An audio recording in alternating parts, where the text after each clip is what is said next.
Hello, great, and welcome to the National Water and Wastewater Conference webinar series 2020. I know what date it is, but this is really our 2020 conference from last November, and we put it into a webinar series. Each of our committees has taken an aspect or agreed to create one episode of this series. And the theme is towards a sustainable utility. This is the theme of a guidance document the CWWA is preparing to put out. We're hoping to launch it March 22nd. So while we were looking at this series and we thought we'd wrap it up at the end of February, we're thinking maybe we'll just delay that final wrap up, do it as a Water Day event on March 22nd, and we can launch our guidance document at the same time. So, hey, I'm dressed up today. And why? And I got my Scottish tie on because, well, Monday, I know it was Monday, everything's late. I'm doing 2020's conference today, and I'm doing Robbie Burns Day 2 days late as well, because I've normally been involved in Robbie Burns nights and doing the piping in the haggis and giving a lecture on Robbie Burns' poetry.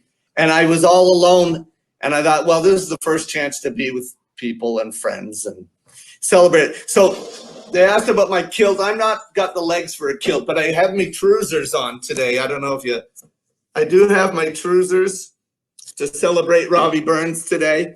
And Robbie wrote a lot about, well, Scotch more than water, but I've got a wee poem I'll read, partly for Robbie Burns and partly while we fix up some technical issues with speakers getting online.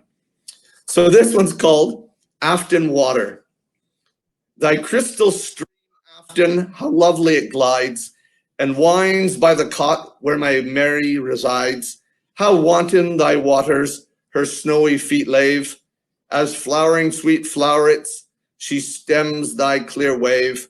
Flow gently, sweet Afton, among thy green braes. Flow gently, sweet river, thy murmuring, flow gently, sweet river, the theme of my lays. My Mary's asleep by thy murmuring stream. Flow gently, sweet Afton, disturb not her dream.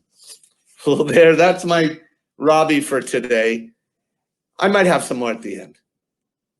So what's going on with CWWA? It's membership renewal time. So if you've got your membership renewal, please consider about the value of CWWA as the national voice of our wastewater utility sector in Canada. I've sent out toques. The CWWA toque is coming to you. So that should cheer you up long enough to sign your renewal checks. And in June, we're hoping to have our window on Ottawa as every year. We are booked in a hotel, but I expect it'll be hybrid. If we get to have any people there at all, we will still broadcast that as a hybrid event June 9th, followed June 10 and 11 with the Canada Water Summit that we do in cooperation with Water Canada magazine. Then in November, the world is going to be back together again, and we're hoping to get together in Niagara Falls, and we'll see you November 1, 2, 3 in Niagara Falls. So quickly, this site, it's called Big Marker that we're using. If you haven't been on our webinars already, just look over here and you'll see a box that says chat. If you click on the chat, there are options. You just have a public comment and that goes to everybody. You say what you want and say hello, say who you are, where you're coming from. Love to hear from you right now. If you go to that chat, type in who it is and where you're from, and we get a sense of who's here. If you want, there's a private section there where you can see who's here and send them a private message and chat back and forth if you need to say hello to an old friend. Beside the chat is the question and answer, Q&A. That's where you want to put a question to our panel. If any of the speakers are saying anything and you want to ask a question of them, write it there. When we get to the panel and we're asking for more input, that's where you put it under the Q&A. Beside that is the polls. Hold on for now. We're going to put the poll up. We'll open it at a certain point during one of the presentations, and we're going to ask you all a question. It'll pop up on the screen, and you'll answer it right there. Great. And that's, I think, pretty much all you need to know for now.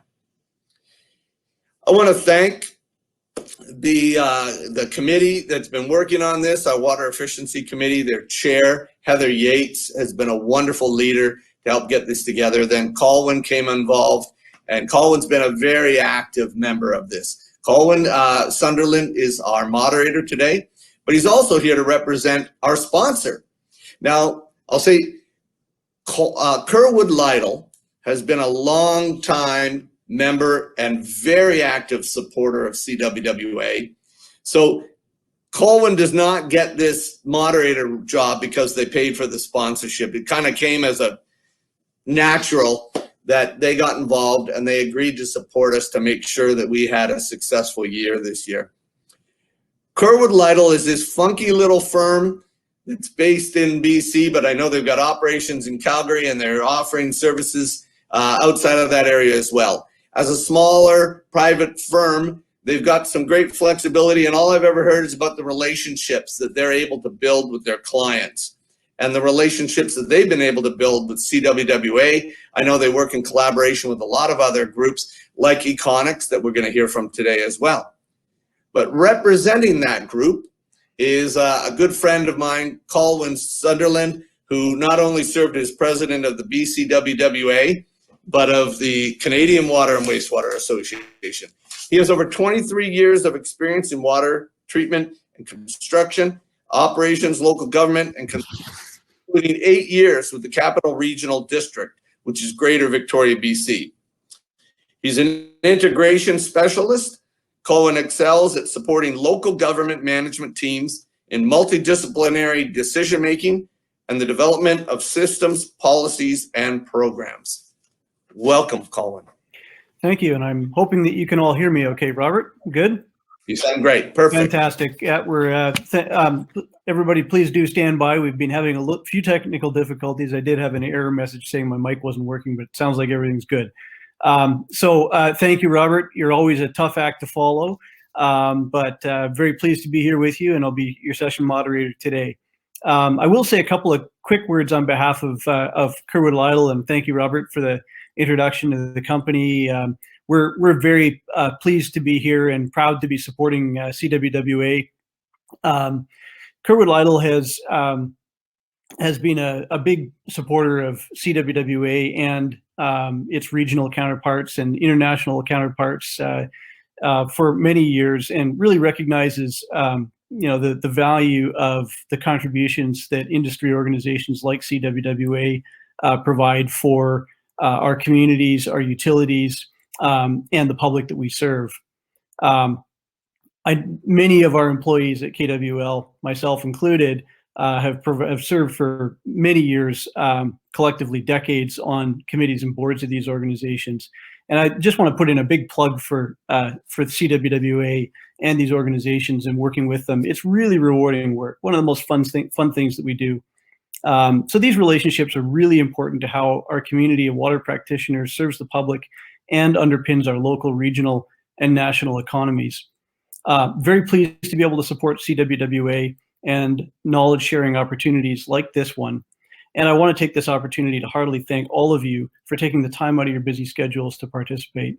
I hope you enjoy it and learn a few things from our truly excellent panel.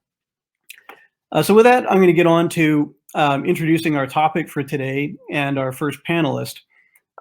So we bashed around a lot of ideas in terms of coming up with the title for this session, and kind of landed on reluctant to change, because one of the themes that in the Water Efficiency Committee and in our water conservation and efficiency community that we've been noticing is that although we're seeing these big changes in water demands, and we have some understanding about what's happening with water demands and sewer flows as well, we're very cautious about really sort of taking advantage of some of those changes through things like updating our servicing standards, sort of keeping an eye on what's happening with regard to rates, so that we can take advantage of these changes in demand in a way that's not disruptive in terms of our utility revenues.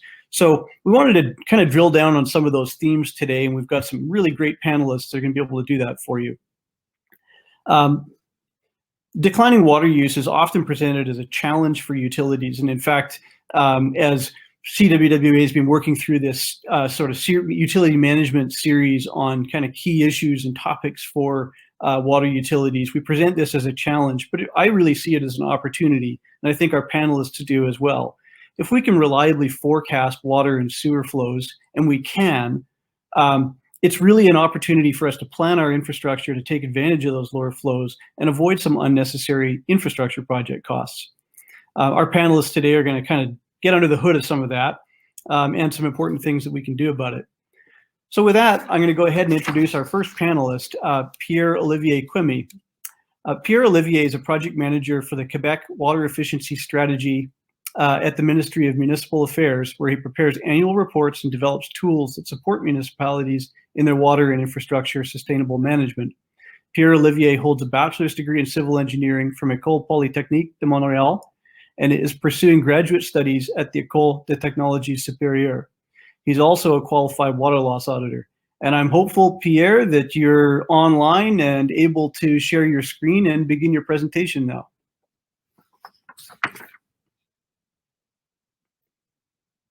Is Pierre with us? Okay, if Pierre is still having difficulty getting online here, then maybe what I'm going to do is I'm going to roll straight to our second presenter, and hopefully we can have this issue for Pierre-Olivier resolved so that he can join us and present in a few minutes. Heather, are you with us? Maybe I'll ask Heather to begin sharing her screen, and we'll move to Heather's presentation. And while we're doing that, I'll introduce Heather. Heather Zarski is the Manager of Integrated Planning with EPCOR Water Services in Edmonton. In her current role, Heather focuses on integrated resource planning to ensure the long-term sustainability of Edmonton's municipal One Water system. Heather uses data-driven techniques paired with GIS analysis to both understand Edmonton's current water usage patterns as well as predict future trends.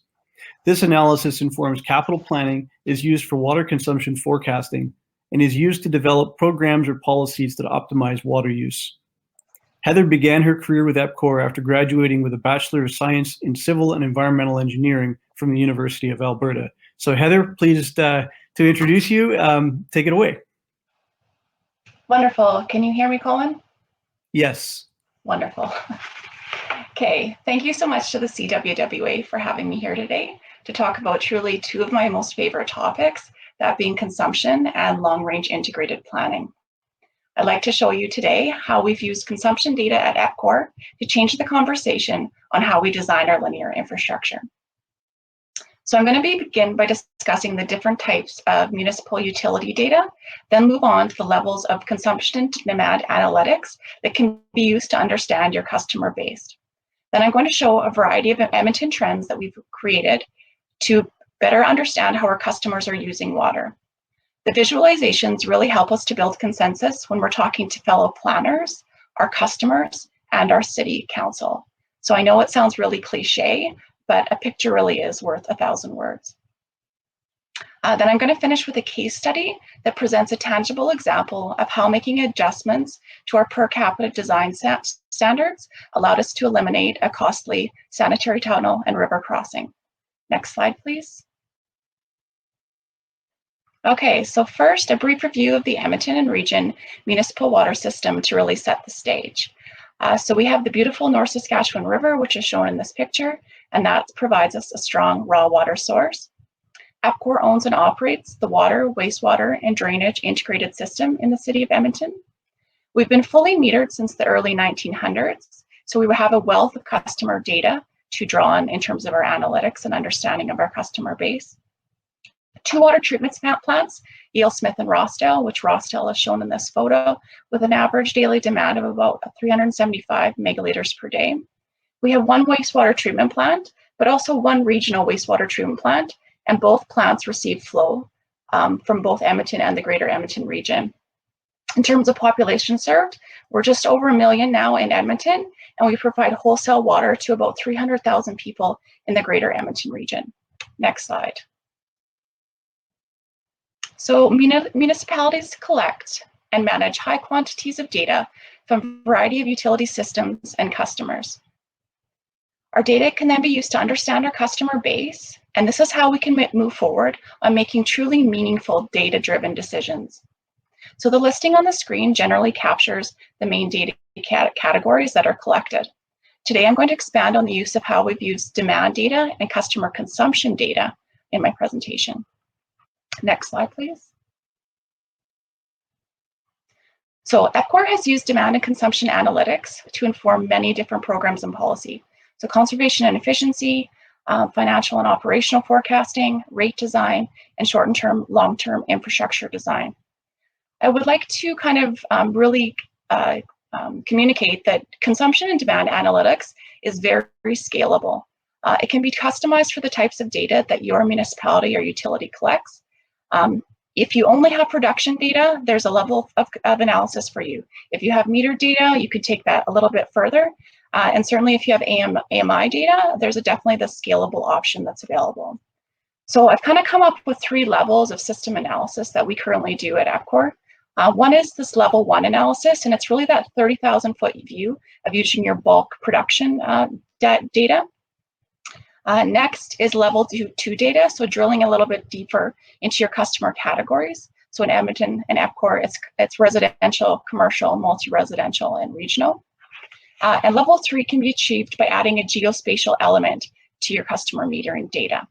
The maturity of your metering, GIS, and analytics can help you to move up into this next level of the pyramid with respect to analysis.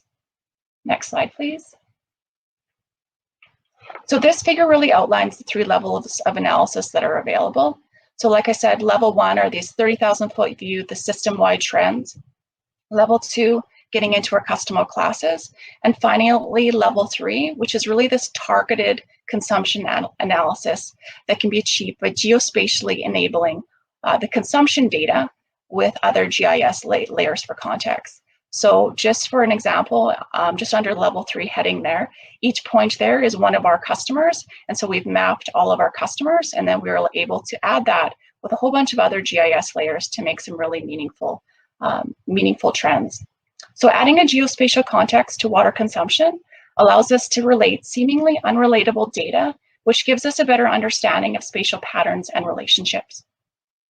Next slide, please. So I just have a little poll now just to kind of get the feel for the room in terms of where you're at in terms of your analytics at your current organization.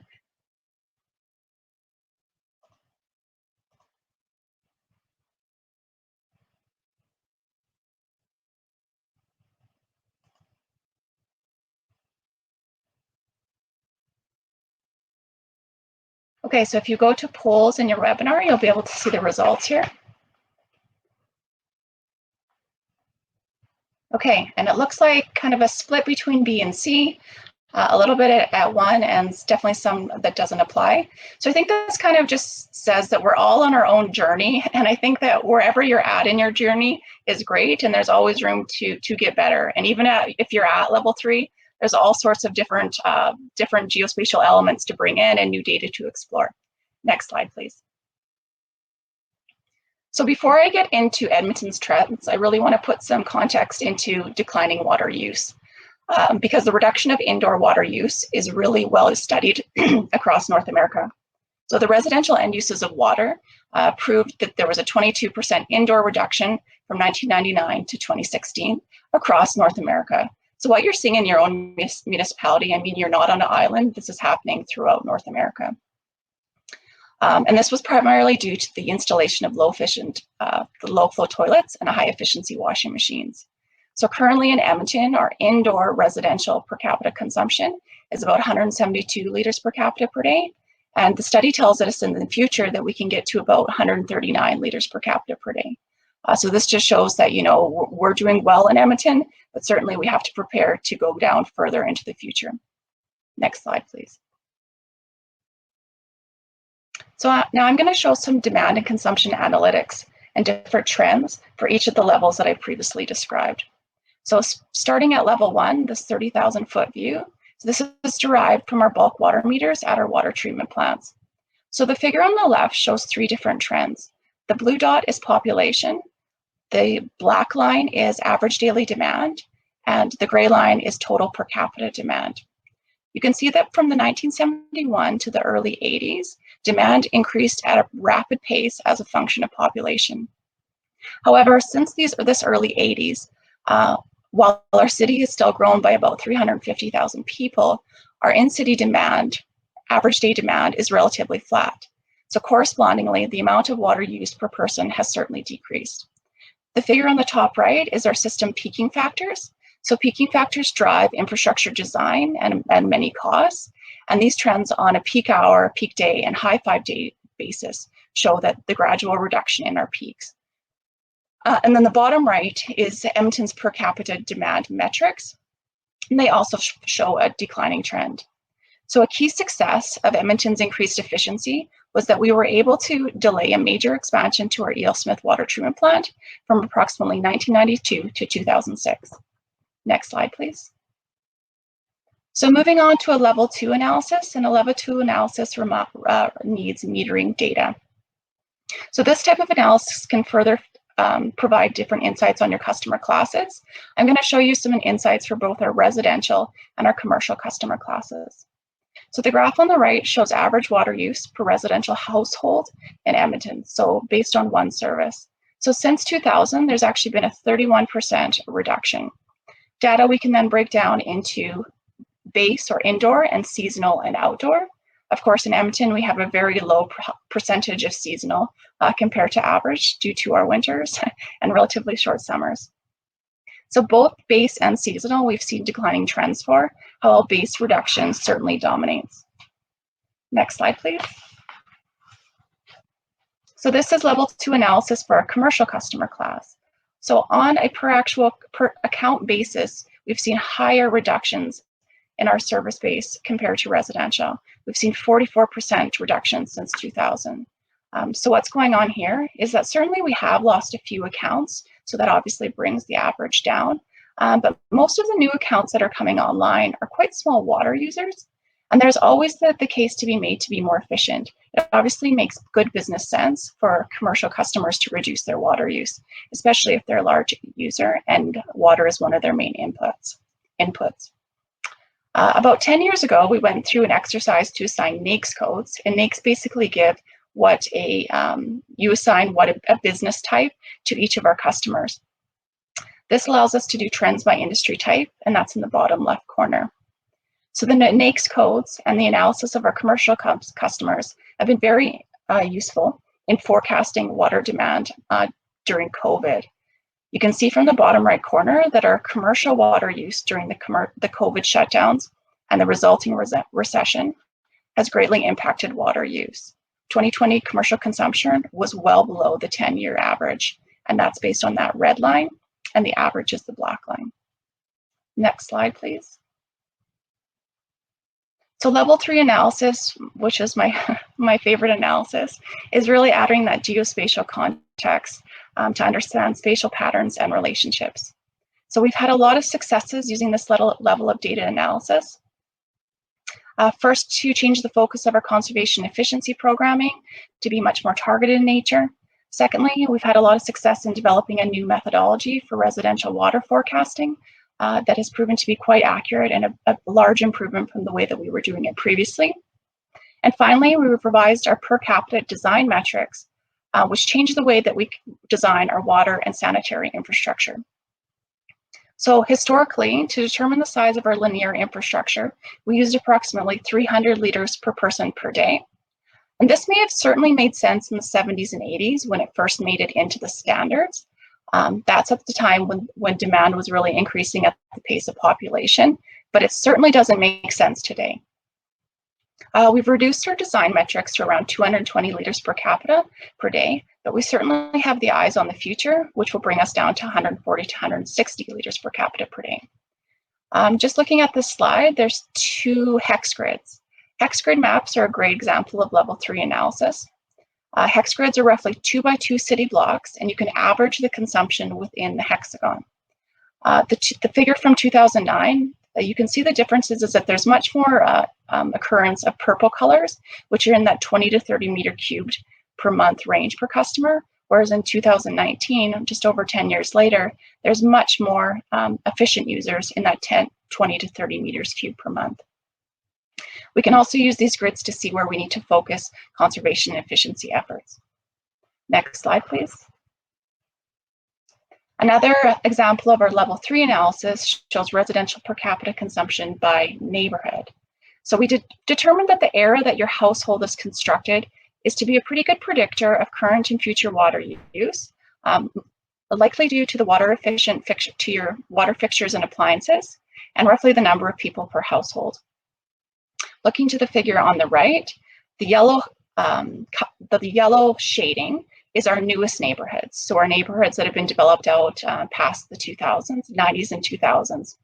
On the graph below, each neighborhood corresponds to a single vertical line of the same color that's on the map.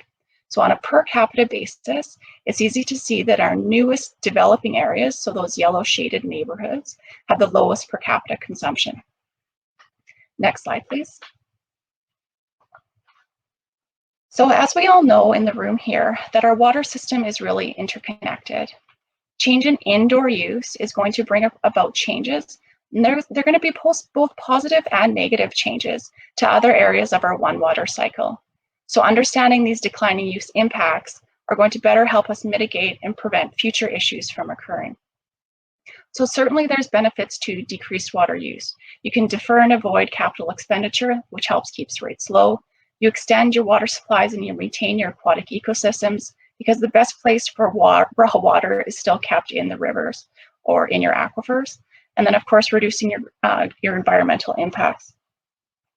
But there are some risks from reduced per capita use.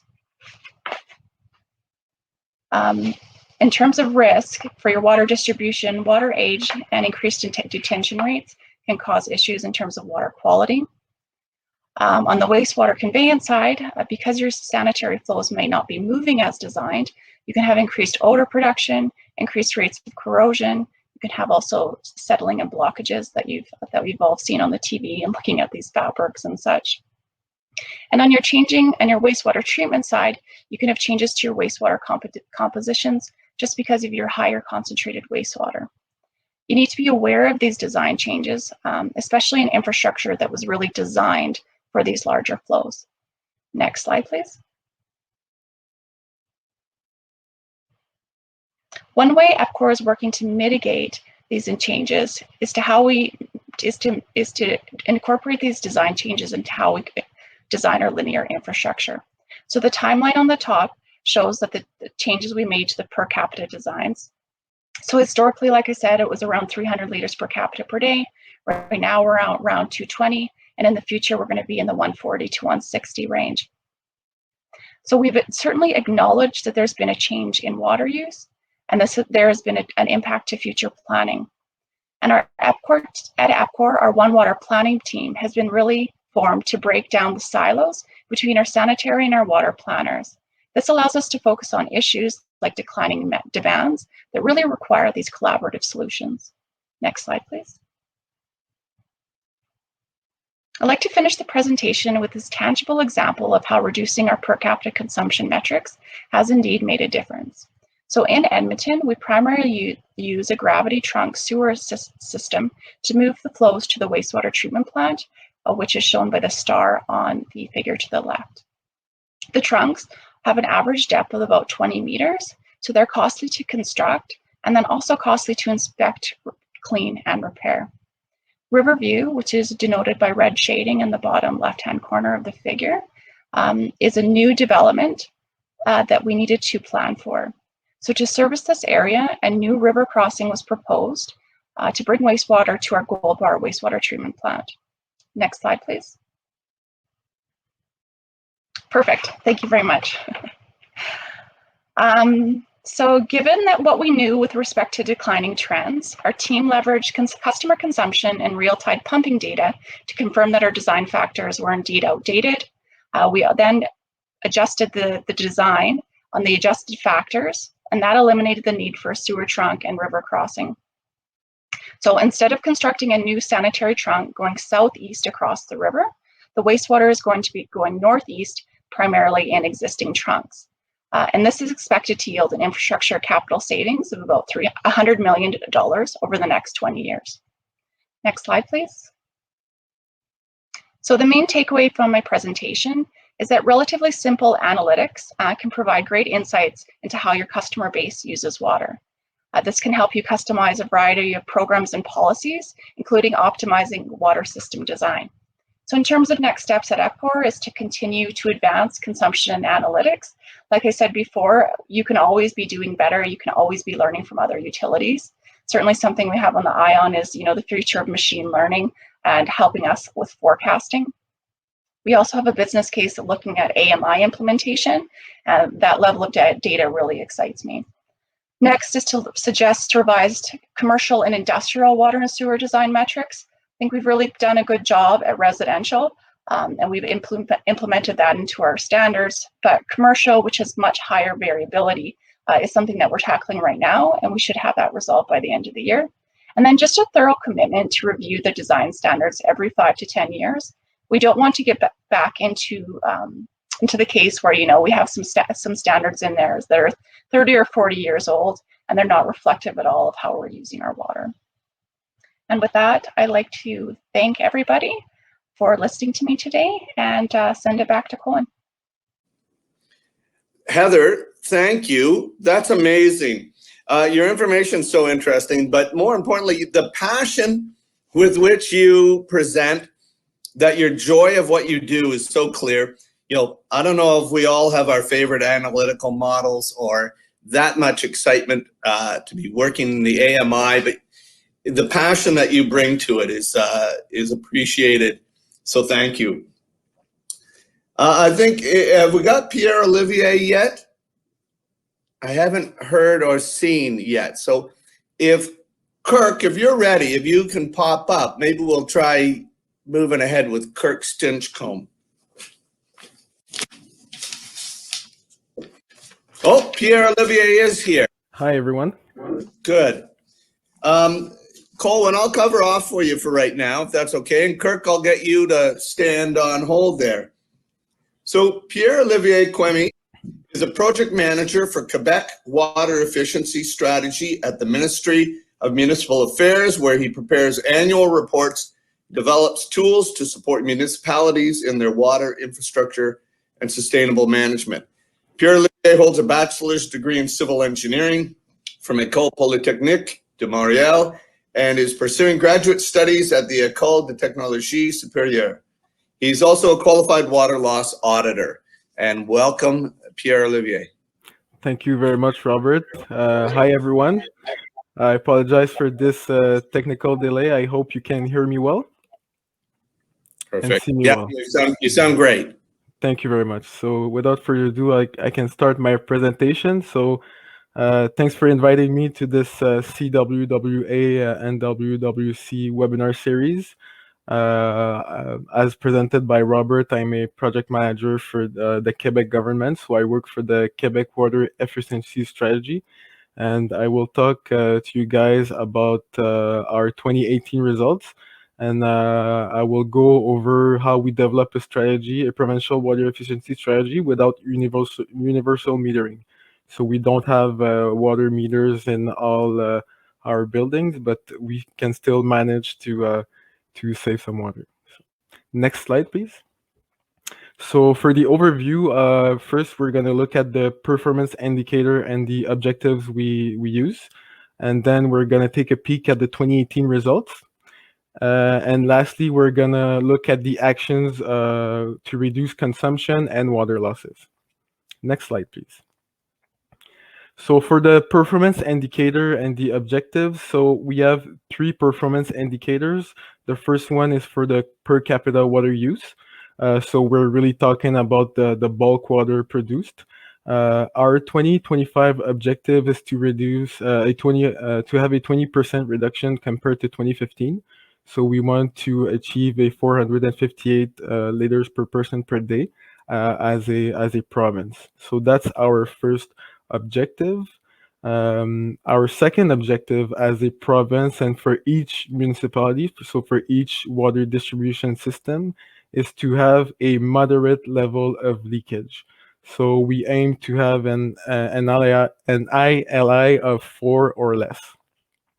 And lastly, for the residential consumption, Our 2025 objective is to have the Ontarian average or Canadian average, depending on the particularities of the municipality. So I will go over that a bit more in my presentation. So these are our three big indicators. Next slide, please. So in terms of participation, the municipal participation, we have approved 770 free water audit software from the AWWA. So these water systems are across 626 municipalities. So this represents 78% of the municipalities in Quebec with a water distribution system, and 91% of the Quebec's population connected to a water distribution system. So we can say that we're pretty confident in the results in terms of it's representative of the territory. Next slide, please. In terms of per capita water use, so this is the per capita water use, the evolution from 2011 to 2018. And there was a reduction of about 14% from 2011 to 2018. So we have a tendency for reduction. In 2018, you cannot see it on this. Unfortunately, you cannot see on the screen, but we had a result of 436 liters per person per day. So that's a 14% reduction from 2011. We remember that the objective for the province is we aim a 458 liters per person per day. And we remind ourselves that the 2017 Canadian average was at 427. So what this tells us is that we are improving in terms of per capita water use. However, there's even more room for improvement. When we compare ourselves to the Canadian average or Ontarian average, we know that we can do better. So this remains our objective. And we also consider the objective to be attainable because when we follow the tendency, we see that we're on the right track. There was a slight increase from 2017 to 2018, about 1%. That increase was justified with the summer. It was a really hot summer. As a matter of fact, it was the hottest summer in more than 100 years, especially in the south of Quebec. So this could explain why the per capita water use was a bit more that year. Next slide, please. In terms of water losses, so for the water losses, the average for the whole province is 6. We remember that this objective is for the whole province as an average, but also for each distribution system. So the average for the whole province is 6, which corresponds to a high level of leakage. However, when we look at each distribution system, we notice that 76% of these municipal networks would achieve their goal regarding water losses. In other words, 76 of the 770 water distribution system would have an ILI of 4 or less, which is very good. And it also tells us that the remaining distribution system would be bigger, and we would have to work harder on those systems. Next slide, please. This slide shows exactly that. So this is the distribution of municipal networks according to their level of leakage and their number of service connections. So as we can see, when we don't have a lot of service connections, many of the distribution systems don't have a lot of water losses, so a low level of leakage or moderate level of leakage. And when we have more service connections, so if we look at the 10,000 or more, we can see that the level of leakage is pretty even all across the board. So what this tells us, of course, is that the bigger systems have a bigger influence on the ILI, of course. And this also tells us that the actions that we want to do in those systems cannot be treated the same as for the smaller systems because they're at very different scales. Next slide, please. For the residential consumption, so the average for the province is 268 liters per person per day.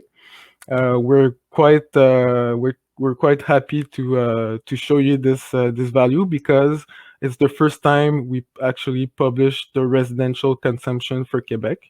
So this is the first time. We remember the targets were either the Ontarian average or the Canadian average. Currently, we use the 2015 Canadian and Ontarian average.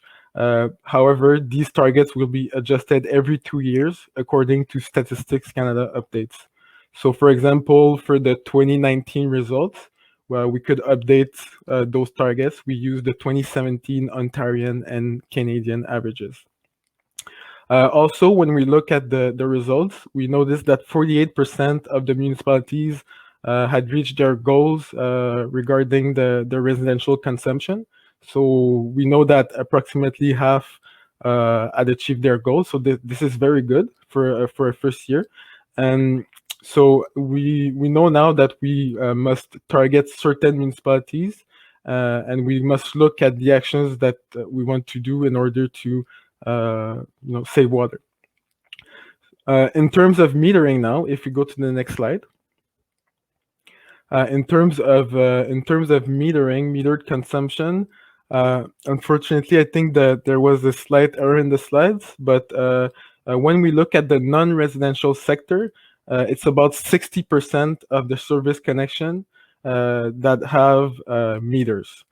For the residential sector, it's about 12%. So the blue of the graph is the metered service connections. Of course, there's more meters in the non-residential sector, less in the residential sector. Why? Because the strategy is an outcome-based objective. So depending on your results, you will have actions to put in place. One of these actions is installing water meters on your service connections. So we ask for a sample of meters in the residential sector, and we ask to install meters in all the non-residential sector. So this is very progressive. This is why this is not completely blue in the non-residential sector, but it's progressive. Also, it's not targeted to all the municipalities. So we're really going towards the municipalities who did not achieve their goals. Next slide, please. So here, what we want to see, these are the different categories for the average residential consumption.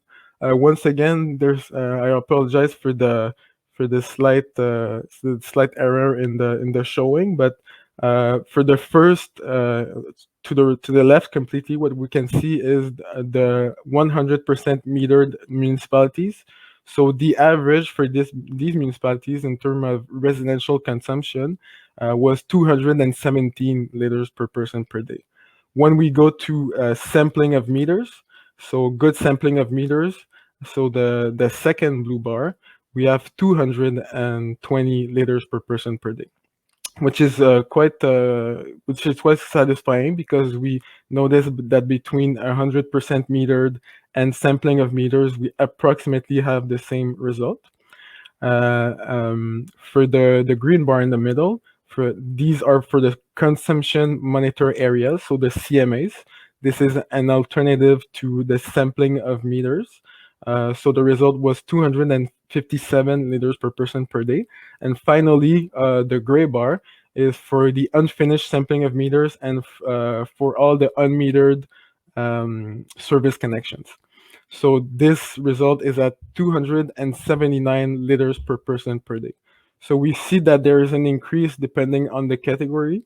And the other thing I should mention is that the majority of the consumption volume, so a big majority of it, about 85%, has been determined with unfinished sampling of meters or unmetered service connections. So how do we do that? Well, either we use the unfinished samplings, which is not the best, but it's a start, or we can use a night flow analysis. And the last bar completely to the right is the 268 liters per person per day, so the average for the whole province. If we go to the next slide, please. So in terms of actions, the actions we do, depending on if you achieved your objective or not. So if I start with the consumption, even if you achieve your residential consumption objective, you still want to do at least one action, which is update the municipal bylaw. So the municipal bylaw, we want to, really want to update it in order to consider all maybe the equipment that would use a lot of water, or everything regarding maybe public awareness. So this is a very good way to start.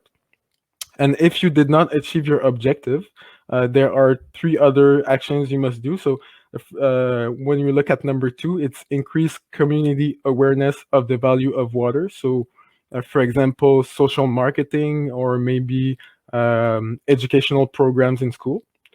Number 3 is, as a municipality, reduce your own consumption. So you want to show the example as a municipality. So for example, you can install raw water production area, so you can clean your street, for example, with raw water instead of treated water.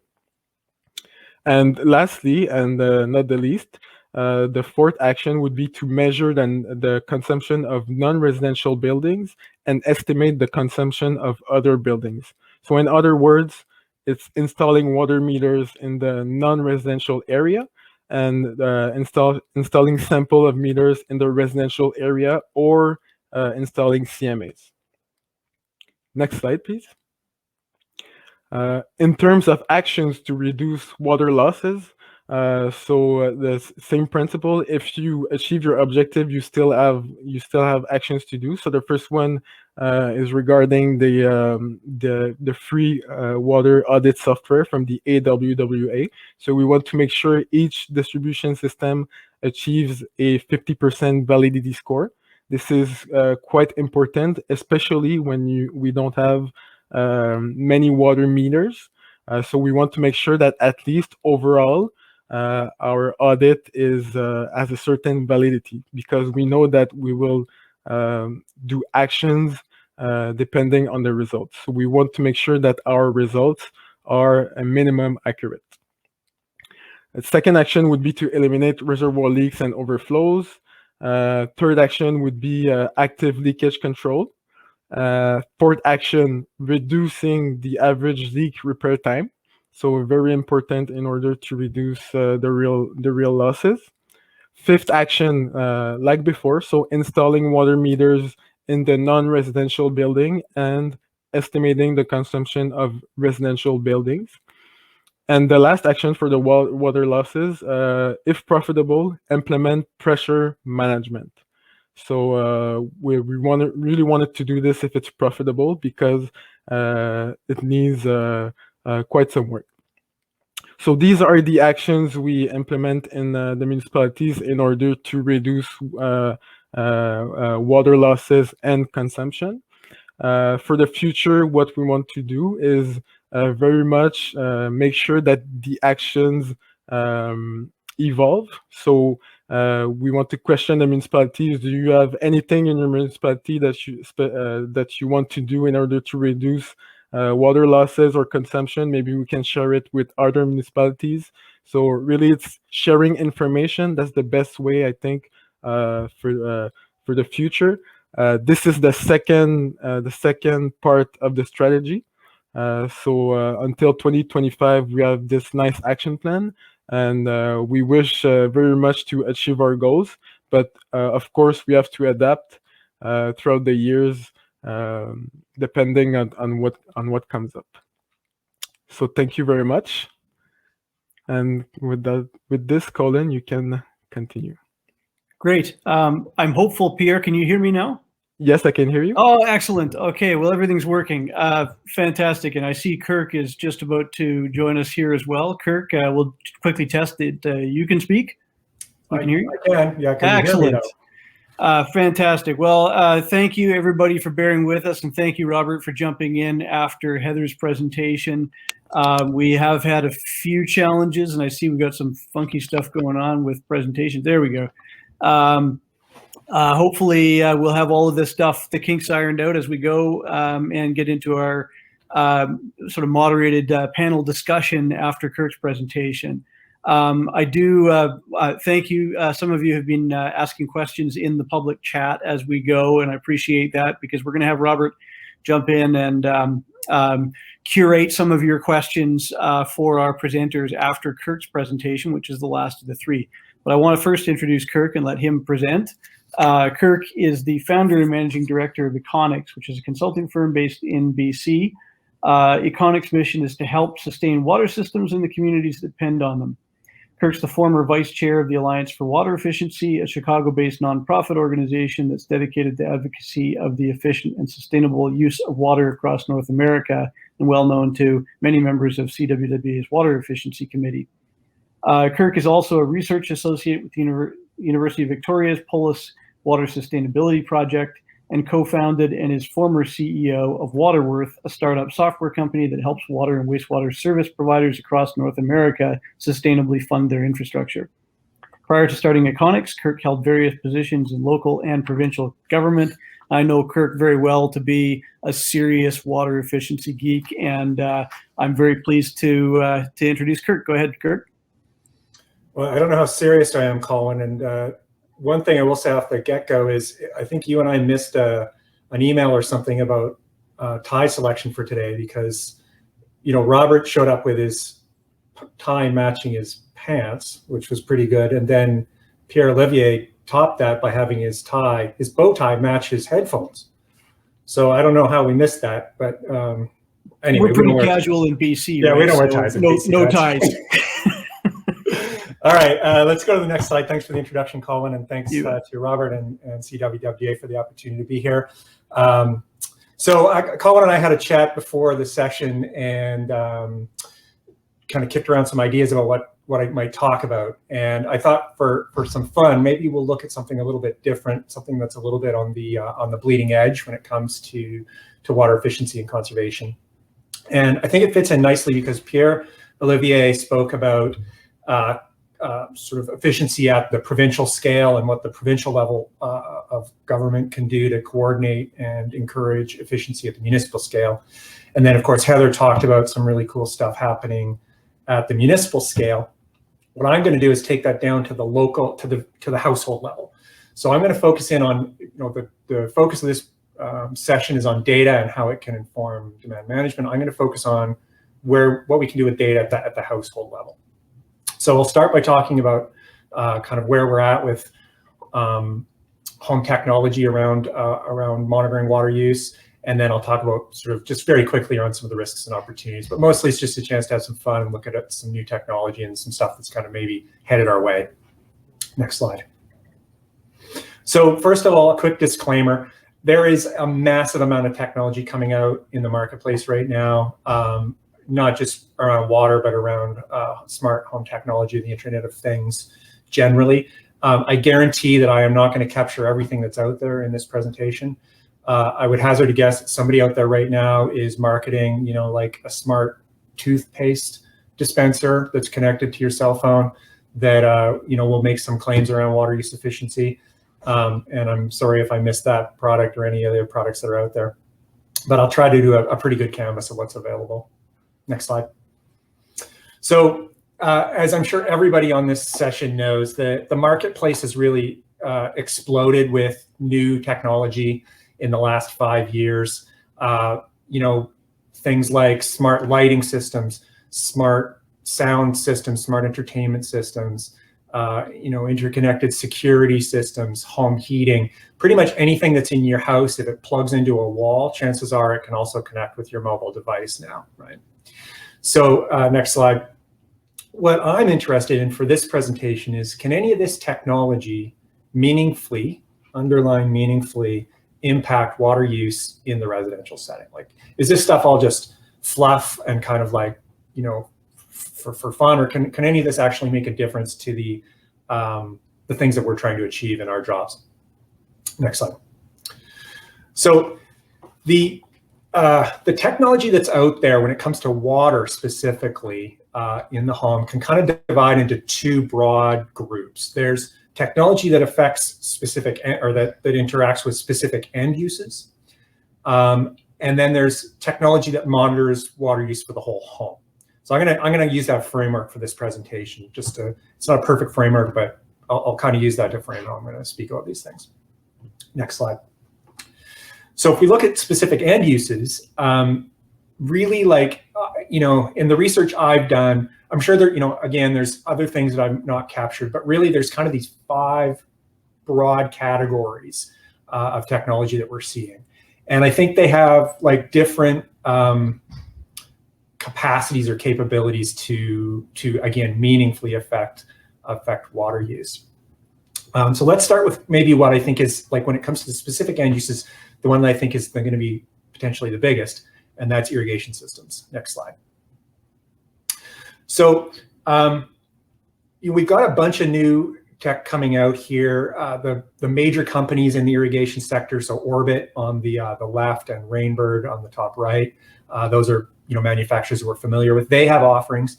Another one that's out there that's been quite prominent is Ratio, which is a startup technology firm, and they all have different features and different attributes. But when it comes to conservation, so they'll time how your irrigation system turns on, essentially, right? But when it comes to conservation, there's sort of a few different things that they can do that are of interest. First of all, they can send you real-time alerts when you've got a change in flow or pressure. So performance alerts. And so that's really important when it comes to monitoring for leaks in irrigation systems. So, obviously it's a lot easier to respond to a leak when it pops up on your mobile device than it is to kind of like go at your yard and look for, puddles. They can also allow you to adjust the system seasonally, which, or, set the timer seasonally, which is less important in the Canadian context, where we're kind of like once a year set and forget for people, but more important in the South, where you got people that are irrigating year-round and kind of the arid U.S. But I think one of the things that's the most interesting about these is that they already have the capability to do ecological needs-based programming. So they can essentially respond to local weather data in real time and automatically delay your watering. And so both Beehive, the one on the left there, and Ratio already have that capability built in. And I think that's interesting because we're just like in early days with this technology. So that's kind of where you see the benefits with them. On the other side of it, I do have a little niggle of worry with these systems that they do make irrigating a lot easier. So for example, a lot of them now can be started by just asking your smart speaker in your kitchen to turn on your irrigation system. So if you think about that, if it's just sort of like, hey Siri, turn on my, or Alexa, hey, turn on my irrigation system, that's a very different proposition from, having to go outside and drag your hose out to the middle of the lawn. So I do have a little bit of a niggle that it may actually, provide people a little bit too much ease when it comes to irrigation. Next slide. This one's pretty niche for most of us in Canada, but for folks, say in Southern Ontario, where and I see from the list of folks that some of my friends in Southern Ontario are on the call, where you've got more pools. This is something that's potentially of interest. So these pool technologies, Finn and Hayward, actually Finn is now part of Hayward, and Pentair are some examples. They kind of control all the technology around your pool. So like pumps, lighting, heaters, all of that kind of stuff, which honestly doesn't make that much difference when it comes to water use for the most part. There are some other side environmental benefits or other important environmental benefits. So optimizing chemical use so we can reduce chemical inputs, and interacting with things like variable speed pumps so you can reduce your energy use around pools. I think those are good things, but for our purposes where we're thinking about water, I'm seeing less, but in fact, nothing in the marketing whatsoever about water efficiency. But if you think about it, they do have the capability to control the cleaning, so you can adjust your backflow cycle or your backwashing cycles on your filter. So that's an area where there's a surprising amount of water inefficiency around pools. And the other thing is, I didn't see this in the marketing, but I can see the potential that we could have leak detection around pools. And when pools are normally not a huge consumer of water, especially if they're covered, but if they have a leak, they can be a massive consumer. So it's catching those ones that are on kind of the far edge of the bell curve. If we could have leak detection technology with these systems, I think that would be something useful. Next slide. All right, so this is one where I have a little bit more experience with them because I actually have one of these devices in my house. I don't have a pool or an irrigation system, so the other ones aren't that relevant to me, but I do have a hot water tank. So that's my my hot water tank there in the top right. And so these are systems that control your hot water system. Honestly, again, mostly beneficial for energy efficiency. And you don't see a lot of kind of marketing around, what they're doing for water. But, it is a water using appliance. And so, it does give you alerts about how much energy your tank is using. And so if you're kind of watching that and monitoring, maybe it'll give you a bit of incentive to have the shorter showers or to use a little less hot water. Probably, not hugely advantageous for kind of what we're doing, but certainly on the energy side, these things are pretty impressive. And I've had a good experience with this system in my house. It's been pretty funky. I participated in a pilot project with BC Hydro to trial this system, and I had nothing but good things to say about it. Okay, let's look at appliances next on the next slide. So there's a ton of smart appliances out there now, like all of the big manufacturers, Samsung and LG and Whirlpool, all have offerings in this space, as you would expect on their top-end machines. Clothes washers and dishwashers is what we would be concerned with when it comes to water. And, I had a good look at some of them, and I, tried to see whether there was much in it for us in terms of water use efficiency. Honestly, they're all really expensive systems, and mostly what they do is let you turn it on or turn it off. And there's not really a lot of other huge benefits that I can see. You can schedule the timing of when it turns on, or you can turn it on from other places, but nothing to really kind of focus on setting it on more water efficient settings, for example.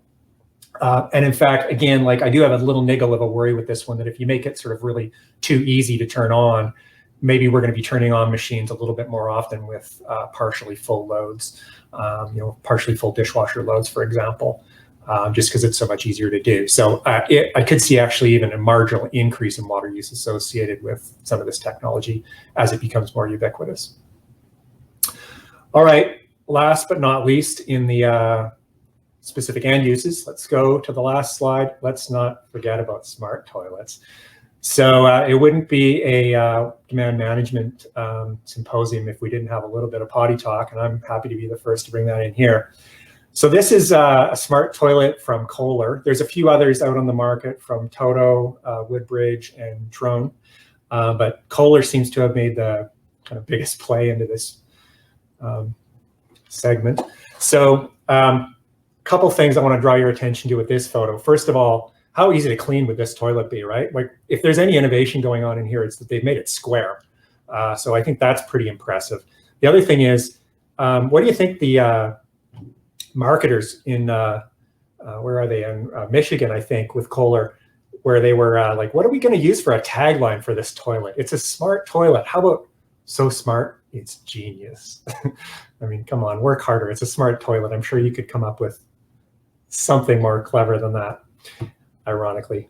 Okay, so smart toilets, what do they do? Well, all kinds of stuff for the $7,500 that this toilet costs. And in fact, I looked on Amazon yesterday and saw what was on there for $10,000. So I don't know that these are going to make it into our houses too quickly, but they do all kinds of stuff. They control the heating of the seat and lighting and music, odor control, and something called preferred cleansing pressure, which I didn't look into any further. So I don't know, this is kind of silly, I guess, but a couple of things. First of all, well, one thing, it does have the potential to monitor leaks in toilets. Now, this isn't something that's talked about in the marketing yet, but I do think that that's maybe just a little bit interesting and not worth dismissing out of hand. You know, and I'm sort of thinking, like, let's imagine we're 10, 20 years in the future. We all know that toilet leaks is actually, you know, as technology becomes more efficient in the home, leaks in around the home, and especially on toilets, are becoming a bigger and bigger issue. And so if we had a system where, you know, you would be alerted that your toilet is leaking on your mobile device, like, let's just hypothetically here, it then calculates the annual cost of that leak to you based on how much it's costing you on your water bill, refers you to, say, a utility endorsed repair person, automatically schedules an appointment with that repair person, and, you know, sets it up for you to approve for your calendar, and then links you to a rebate from a utility, and starts the application process for you. You know, that's very tangible, and it's not like, the technology is kind of there now, and, you know, it seems kind of far-fetched, I suppose, but that's actually something that can make a meaningful dent into potentially into that end use that's quite hard to get at through kind of the other programs and incentives and so on that we've developed so far. So that's smart toilets. Let's look at the next slide. Let's look at whole home monitoring, where I think the story gets a little more interesting. Next slide. So this is becoming a very competitive space, and there's a lot of players in the game already here. There's different kinds of technologies. So you've got ones that install or strap on to the meter. You've got ones that have to be plumbed into the main water line coming into the house, so require more of a, you know, a plumber install. But interestingly, the messaging around this is very focused on conservation, smart leak detection, whole home management. So much more so than the other stuff I've spoken about so far. Here, people are actually talking about conservation in their marketing. The features differ from device to device. So the power needs, you know, some are battery, some are plug-in, different needs around Wi-Fi, how easy they are to install, how they actually detect the flow. I won't get into that when I go through these examples, because there's just a lot to talk about and time's tight, but let's look at a few of the ones that are out there. Next slide.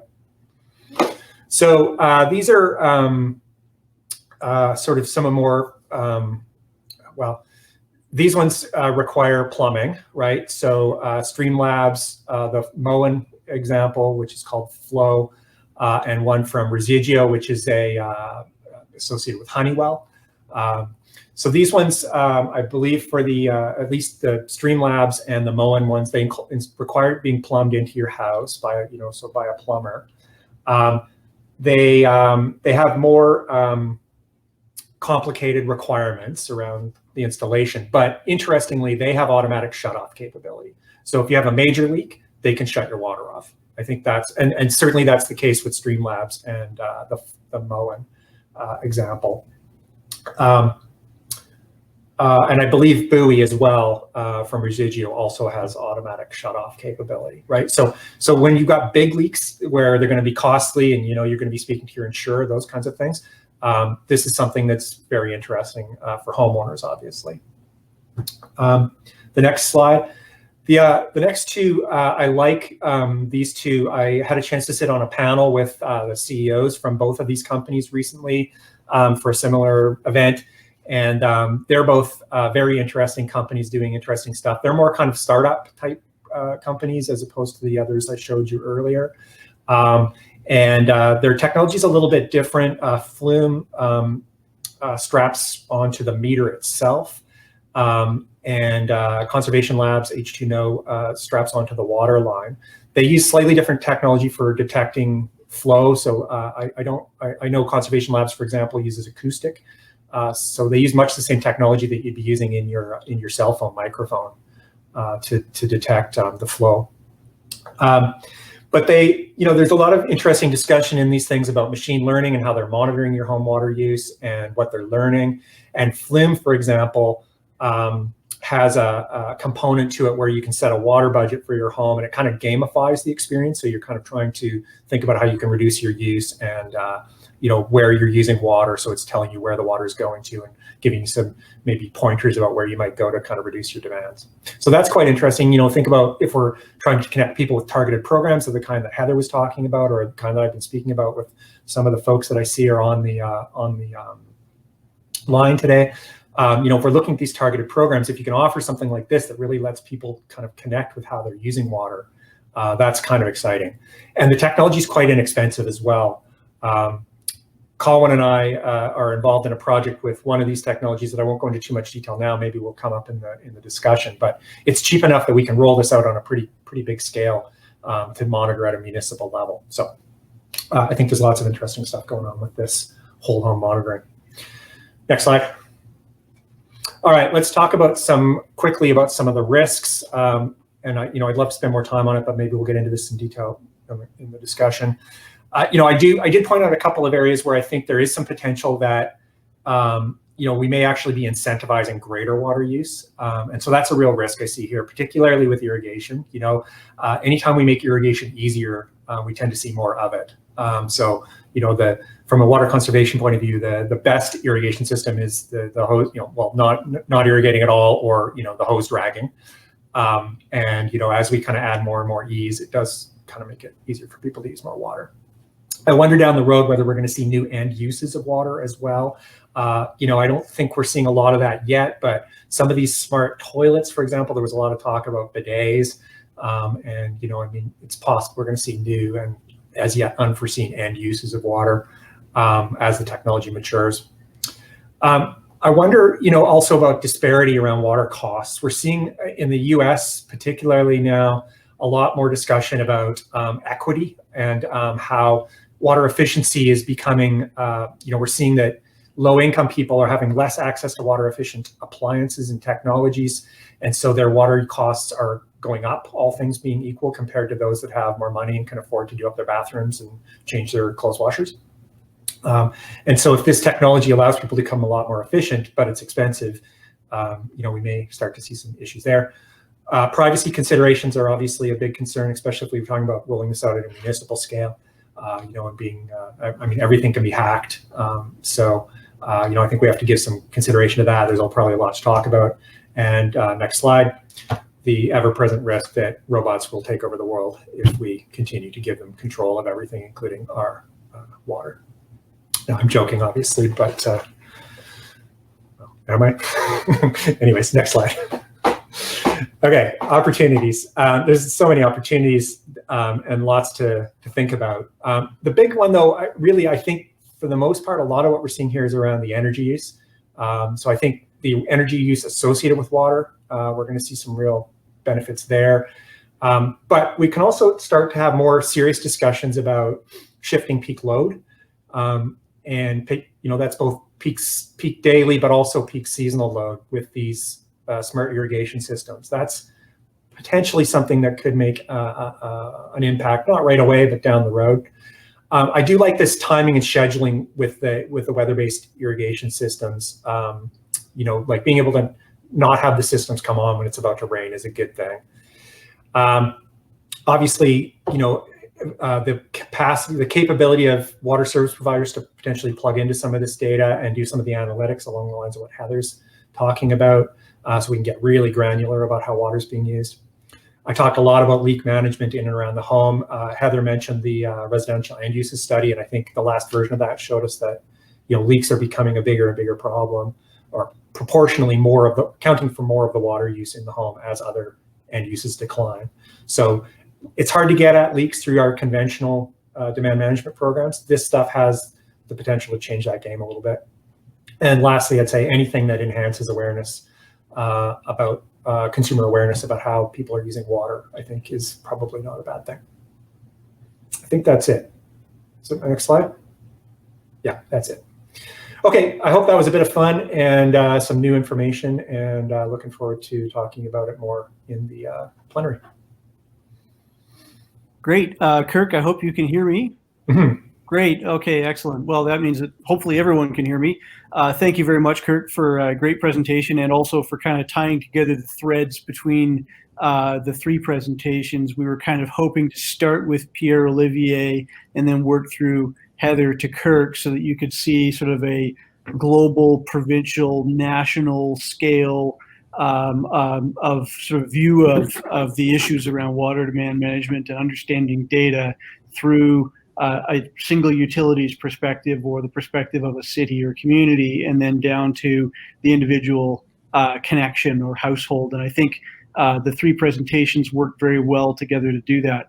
I'm going to encourage Heather and Pierre to turn the cameras and microphones back on at this point. While you're doing that, I do want to thank all three of the panelists for great presentations to get us started and get the juices flowing. We do have a few questions that I've seen already come up in the chat, and I would definitely encourage those of you listening in to populate your questions in the Q&A part of the chat. Looks like Heather and Pierre Olivier are here with me as well now. Can I hear both of you? Hello. Hi, Pierre. Heather, great. Well, it looks like everything's working. That's fantastic. And, you know, one of the things that I find interesting as we sort of consider these three presentations together is there is this, well, maybe this is because I'm also a data geek. I see the undercurrent of leakage, which Kirk, you did a nice job of sort of looking at that individual connection level as being one of the real, you know, it's an important part of the story with this. And I think Pierre Olivier, in your presentation, we saw, you know, between the fully metered systems and the, call it sample metered systems, which I found really interesting, and it sort of it parallels some of my own experience out here on the West Coast in BC, where we have lots of systems that aren't fully metered. And when we have start to get an understanding of what's happening with just a sample of metered connections, we can get a sense of what's happening with leakage, including that. If we look at the residential end uses of water research, the Water Research Foundation stuff that Heather mentioned, you know, we can understand what's happening with leakage on the customer side of the service connection and what's happening with leakage on the utility side of the service connection. And we can really start to get a handle on driving that number down. And that really influences those per capita demand stats that Pierre Olivier was showing us for Quebec. So a really important part of the story. And there's all kinds of ways to get at this with technology. Kirk showed us a few examples. We often talk about things like AMI systems, and so really smart metering systems that are owned by and operated by the utilities themselves. Maybe what I'm going to do is I'm going to start, ask Pierre Olivier to comment first, but you know, how important is it when we think about all of these different technologies that we are driving toward sort of smart systems with metering? Is it just metering that matters, or are there even perhaps other ways that we can get at understanding water demands and managing water demands without systems that are fully metered? Yes, well, when you don't have a fully metered system, it's hard to know where the water goes. But there still are some alternatives. For the first part of the strategy, we used a night flow analysis, which is pretty useful because we can estimate the amount of water losses we have versus the consumption. So this gives a first indication. And since, well, for the strategy, since it's an outcome-based strategy, well, if you don't achieve your objective, you're still going to install some meters. So it gives a better idea of what's going on, so where the water is going. Of course, we can still implement some actions even if we're not 100% sure of the result. Stuff like active leakage control, public awareness program, social marketing, municipal bylaws. So these are all actions that you still can do, even if you don't know like 100% for certain where your water is going. But you always have to start somewhere. So this is a good start. And then you refine your data. Excellent. Heather, do you have any comments? No, just that leakage is really important. And I think certainly from a municipality to get a handle on themselves, I think it's really hard to get buy-in for conservation and efficiency if the utility and the municipality themselves aren't doing a good job at targeting leakage. And I do think that there is a big opportunity in targeting that premise-based leakage that Kirk talked about in the residential end uses of water. I think it was between 10 and 14% that was actually attributed to in-home leakage. And so as we get, you know, more and more better and more efficient, there still is that 10 to 14% that can be targeted. And they can be targeted, I think, with the AMI, certainly, but certainly with what Kirk's bringing up about those, some of those technologies that could just, strap onto your water meter, and you can, at a much lower cost, I believe, project to implement than full-scale AMI. Great. And I should add, Kirk, I'm going to get to you. I wanted to also add that in the residential end use of water research, the entire sample of homes that are looked at in that research are metered homes. So we don't actually know what that leakage loss value is for unmetered homes, but can surmise that it's probably a fair bit more than that 10 to 15%, because those toilets aren't getting caught, leaking toilets, for example, by high utility bills. Kirk, I'll go to you. Well, I think I think it really helps to take a long-term view of this technology generally and metering specifically, right? Like one time when I was doing some research on this, I came across a quote. Wish I had it in front of me, but it was from the late 1800s, when they were just starting to implement metering in some of the big American cities, and it was a guy that was expressing, his complete disdain for this idea that we should be metering, and he was a renowned scholar of the day. And his reasoning was that he worried that it was going to create a disincentive for people to bathe, right? Mm. And I thought it was a really striking quote, because what it showed was, we've been having this discussion for 100 years, and the reasons change. It's always about the cost, but there's other reasons too. Like it's the inconvenience for the homeowner, and people don't want to have their water use monitored, and this and that. But at the end of the day, it is the direction that we are going. And at some point, some community in Canada is going to be the last community to not be metered. The thing that, right now we're at this specific moment in time where, if you talk to folks, like there's lots of folks from Ontario on this session, and everybody in Ontario is metered. Pretty much everybody in Alberta is metered. I think it's like 90% at last count. Quebec's lagging behind, BC's lagging behind, and the Maritimes are lagging behind. But, to me, it's just a matter of time. It's whether it's going to be, 10 years or 50 years or 100 years until we all get there. But I think the thing that's exciting about it is that the game is changing right now because of this new technology, particularly AMI, right? Like AMI is going to, over time, give people, utilities, another huge incentive to follow through on this long game, for all the reasons that Heather was talking about, just the ability that it's going to give you to improve your system management. Things like potentially, you were talking about sort of peak shaving right down to, day of the week or to even time of day, which I know some utilities are doing right now with some kind of careful design of their watering restrictions for irrigation in the summertime. But there may be other opportunities that you could learn a lot more of through these smart systems and the data that you're able to get from them, particularly things like AMI systems. I know Robert's going to jump on in a few minutes here and kind of do a check-in at the bottom of the hour, I guess. But what I wanted to do first is to take a couple of quick questions, and there's a couple of easy ones here from the audience. Heather, your presentation generated a few questions. Maybe one of the easy ones to start with would be from William Fernandez. Do you have basement flooding in Edmonton? Yes, we certainly have basement flooding, I think, like everywhere across Canada. And I kind of looked at those questions, and a lot had to do with kind of how we're mitigating the basement flooding and how we're designing for these, lower base flows, really high peaks that we see in some, 1 in 100, 1 in 200 storm events. And I think the real answer here is that we need to be better as a municipality at slowing the inflow and infiltration, so to reduce that base flow. And then also we need to be installing LID and other things to get the municipal grade infrastructure to act as a sponge, so we can attenuate the peaks, which is really just like pandemic speak, for flattening the curve. We need to hold back that water that's coming, so it allows, the natural surface to absorb those 1 and 2 year storms, or a portion of those really large storms. Great, and I think you managed to answer, I think, perhaps all three of the questions. There are two that were more complicated ones there in answering William's question, and and that is essentially that there's a bit of a balancing act when you start changing design standards to reflect lower water demands or lower wastewater generation rates from buildings. Because you're having to think about other aspects of what creates those peak flows in both drinking water systems and wastewater systems.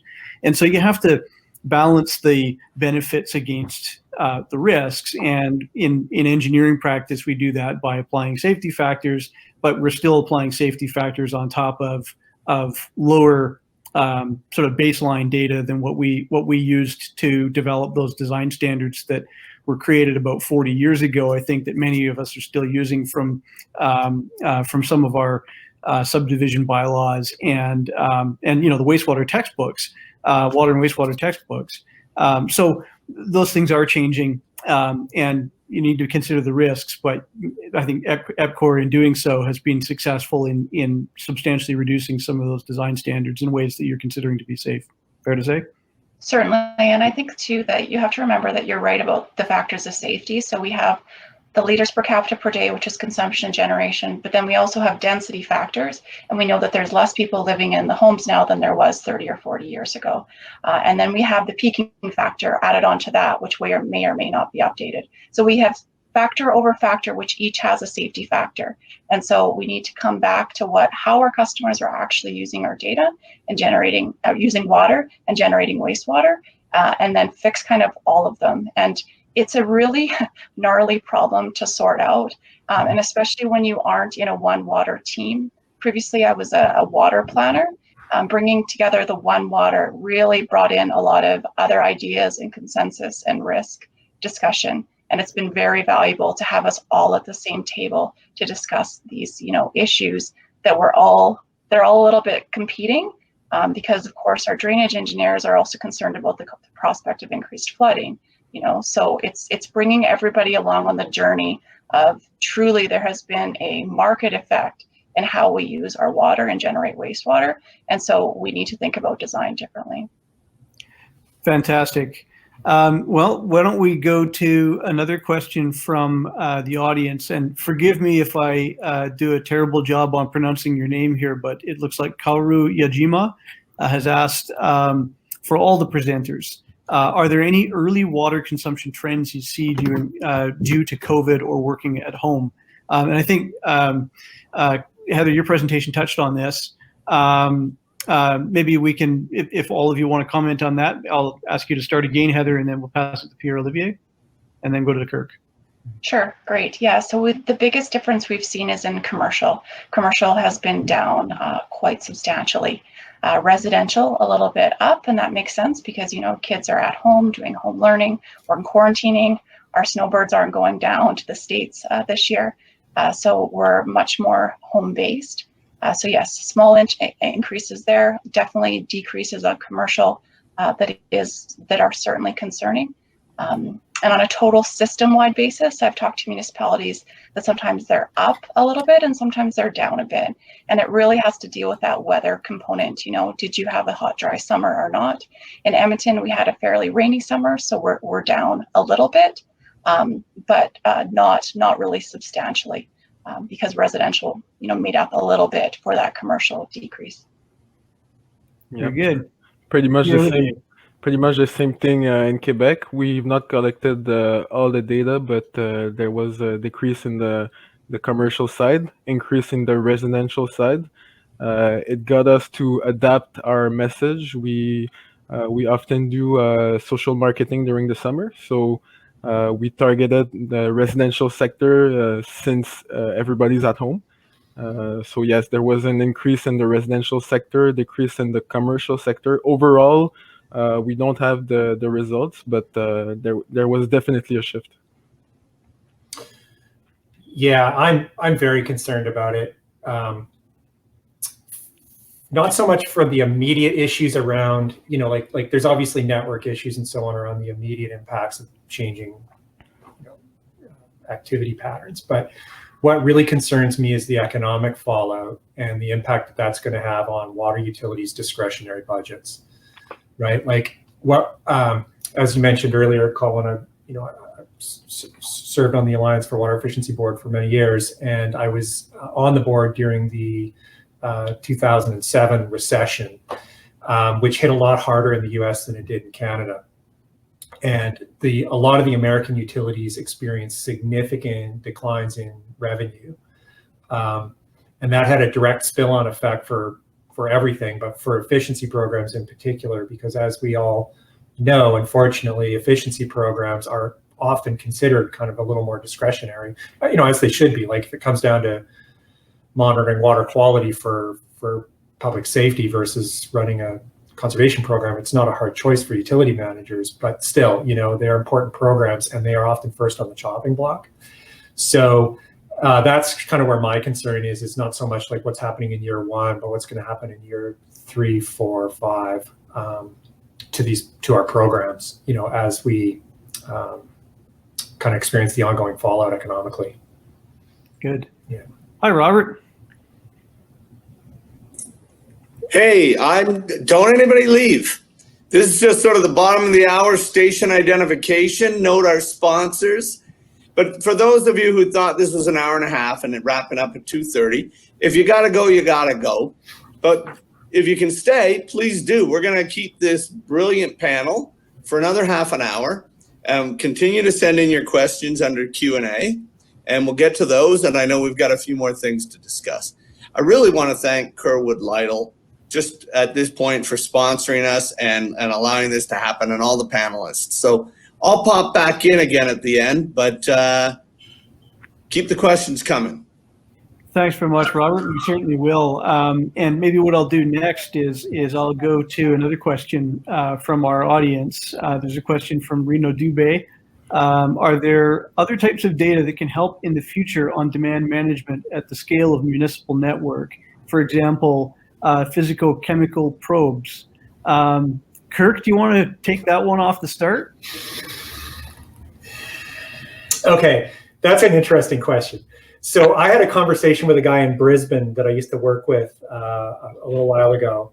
And, Brisbane, Australia, they're always thought of as kind of world leaders in this space. And I was asking him, it was actually on behalf of Metro Vancouver.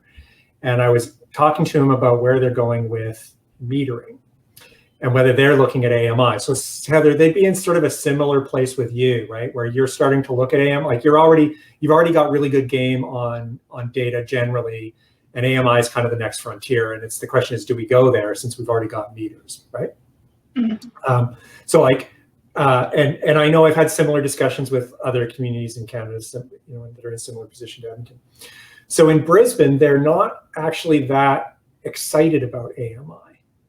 They're much more excited about some of this kind of off-the-shelf strap-on technology that they can deploy in the system to enhance monitoring of the network generally. So timing of, like essentially variations on network monitoring, right? Like network monitoring is not new. Having pressure management zones, those kinds of things, that's not new. But the technology is becoming a lot cheaper and easier to install, which means cheaper. So that's where they're really focused. And I thought that was quite interesting because my assumption would have been, they're going to be totally going to try and get into AMI. That's the next frontier.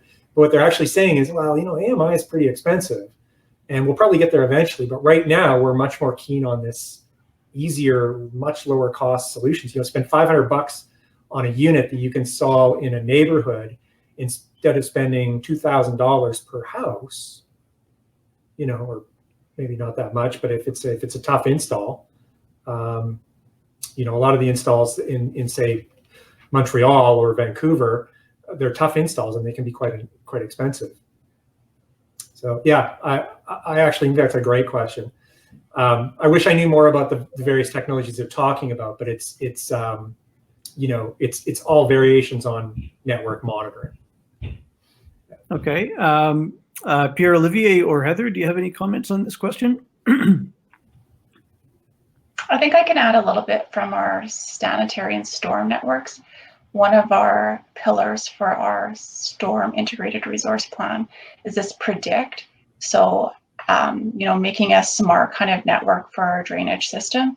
And so odor monitors, flow monitors, et cetera in there. And that's something, certainly a space that we're developing out and investing in right now at EPCOR. Great. In terms of, well, I'm thinking of, demand management. In terms of municipal network, I'm thinking about the evolution in population and stuff like that. In terms of metered data, I'm not sure I could add anything to this. Okay. There are a couple of interesting things. Heather, you kind of spurred me a little bit on wastewater, and certainly there are important relationships to understand between flows or water demands and concentration of wastewater. And so this is something that I know that particularly some larger utilities are watching very closely as we see flows or water demands declining, particularly in the summertime. And west of the Rocky Mountains, we have dry weather in the summers. We see substantial increases in concentration of wastewater. And even though water demands are highest in the summer, it's water demands for irrigation. So it's not water flowing through people's houses into the wastewater system. And without the infiltration or other dilution into wastewater networks, we see increases in concentration in wastewater. And so that relationship is important to understand. And there's been some interesting work done on looking at demand side management or source control strategies for just managing the strength of wastewater, particularly in the summertime in some sewer catchments. So there are some interesting linkages there, and I think maybe some unique and interesting opportunities for technology for monitoring within that collection network. One of the things I'll do, I want to keep those questions coming from our audience. So please do enter your questions in the Q&A over on the chat bar there. One of the things I'll do next is I'll go back to Pierre-Olivier. You've shared some real innovations and successes that Quebec is achieving by working with local governments on sharing and comparing water use and distribution system loss data. How can you see provincial and perhaps federal governments working with utilities to better understand and leverage trends in water use to operate more efficiently?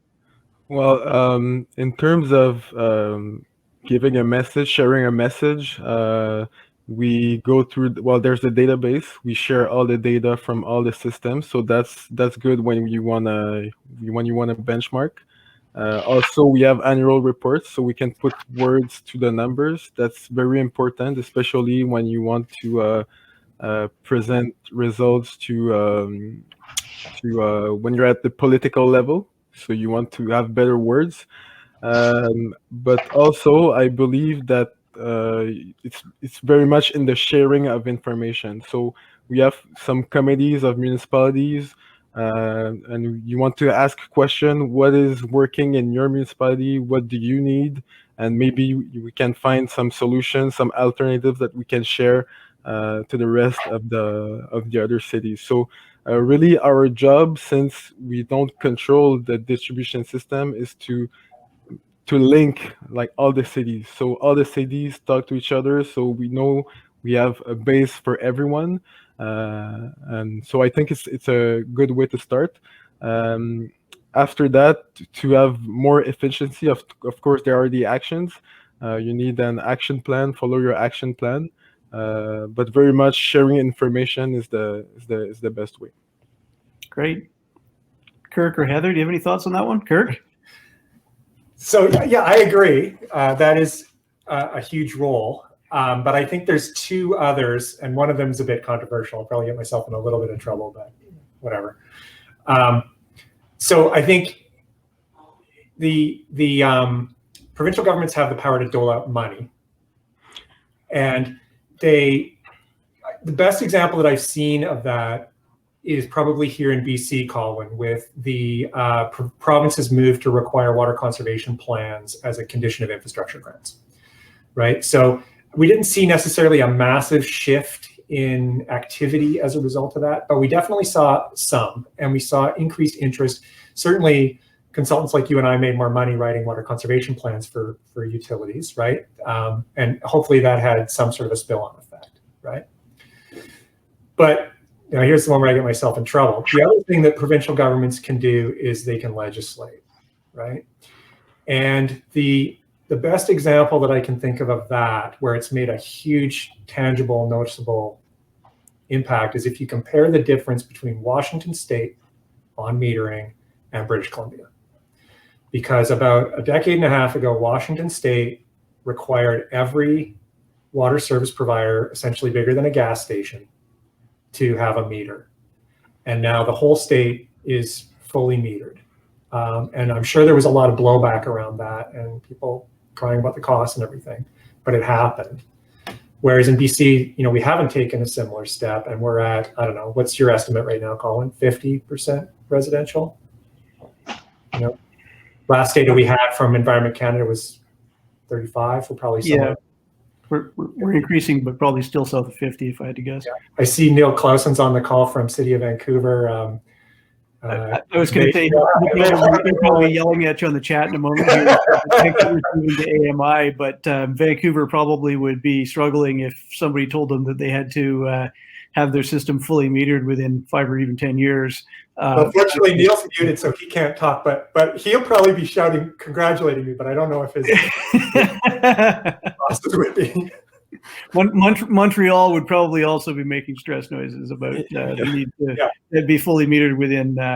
Neil says 77,000 unmetered single-family homes, and that's 77,000 times somewhere between $1,000 and $2,000 if you want to do the math in terms of probably what it would cost to install pit meters. Yeah, so these are real overnight. They gave time, Yeah. But if I can add to Kirk, that's what we do in Quebec. So if you want provincial grants, you need to participate to the strategy. Right.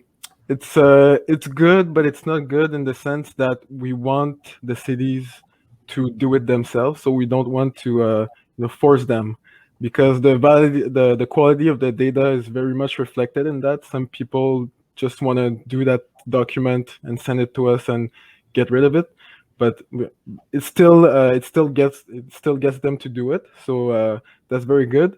Something I think is very important is to share the value, the cost of water. So this is something that we're very scared of, I think, in Quebec, since we don't pay to the volume. But showing the cost of the water is very important, because now you can understand, maybe you lack money in your for your system or stuff like that. So that's a big step to take. And the next step would be to evaluate the cost of money, of course, for each networks. Mm-hmm. Heather, any comments on this question? I've been to some conferences in the States, and it's obviously a different dialogue down there, especially when you speak to Washington and California and such. But government certainly has taken a much more hands-off approach here in Canada. And I certainly think it's because of we're not in this dire straits in most places on average, right? But I think you can argue that, California or Las Vegas wasn't at one time too. So it's good to be prepared. We all know about the impact of climate change and what it may or may not be doing in terms of dry or wet or where you're at. But I think that we're very much seen as water abundant. And so government has taken a hands-off approach. There's pros and cons to both sides, certainly. Alberta has outcomes-based approvals, and they did ask for conservation efficiency plans from all users. But that project lost a little bit of momentum as well. So I do really think it needs to be driven by the municipalities and utilities of wanting to do this and seeing the need, rather than it being kind of forced at us. Because exactly, you can write a conservation efficiency plan, submit it, get your grant money, and not live it and not champion it as well, which also just fails.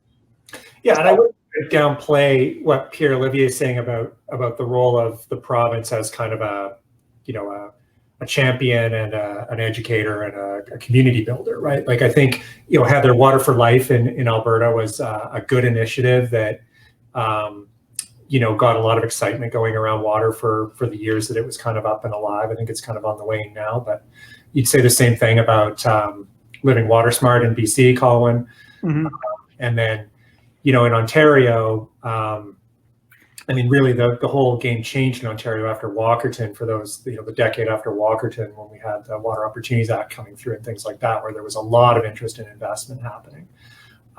It's a pity that it took an event like Walkerton to kind of see that level of interest. But, I think I agree that that's important, Pierre-Olivier. I'm just saying, if you really want to see an impact and you want to see it quick, then a bigger hammer is useful. Yes, absolutely. It can be, and I think Heather, to your point, certainly we don't have the same kinds of urgent or imminent drivers in much of Canada that a lot of California has, for example. On the other hand, you showed an excellent example of some of those sort of simple financial rewards or benefits that come from reducing our water demands with that $100 million savings on a big wastewater conveyance project. And we're seeing similar stories in BC, and there have to be similar stories about water and wastewater infrastructure project costs that are needed to accommodate growth in our communities, needed to accommodate climate change. And one reality that I think we're probably all aware of, or at least utility managers are all aware of, is that the cost of going to a new or increased source of water is a lot higher than the cost of developing that original source of water or that original wastewater system that we have now. So we have to be very aware of that as well. The incremental costs are real opportunities when we start looking at incentives for demand management. I want to ask a question before we get too close to the end here, because I'm really interested to hear from all of you on this one. As demand managers, we throw around loads of acronyms and buzzwords. Sometimes we find that we're not all using the same definitions or methods for calculating typical benchmarks like per capita demand.